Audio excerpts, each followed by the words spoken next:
So let's dive into that a little bit more with comparing and contrasting with multifamily, because I think that's what a lot of people in general and a lot of our listeners are familiar with. And like you had mentioned earlier, you just kind of go up that ladder. You start with like a single family, a duplex, then eightplex, and then you kind of work your way up.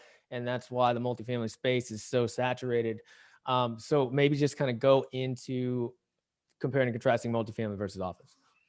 Yeah. So on the multifamily side, um, I think you can get better quality deals on a smaller price point, and it's a lower barrier to entry type of business.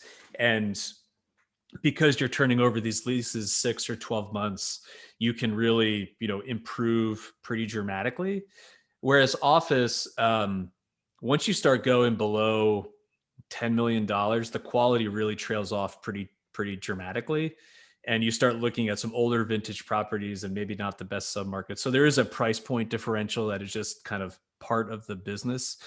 And then my weighted average lease term, which is kind of based on how much square footage a certain tenant has and the term on their lease, when you kind of put it all together, these are typically 5+ year weighted average lease terms. So as opposed to looking at a multifamily investment on a monthly basis to see where you're able to push rents and where expenditures and costs are, office is a much more static asset class. So you really shouldn't review things more than once a year, in my opinion, if you're an investor, because we don't have a scoreboard that's really keeping track on a monthly basis even.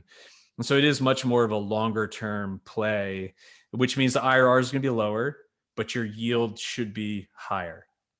That's typically how I kind of explain the differential there.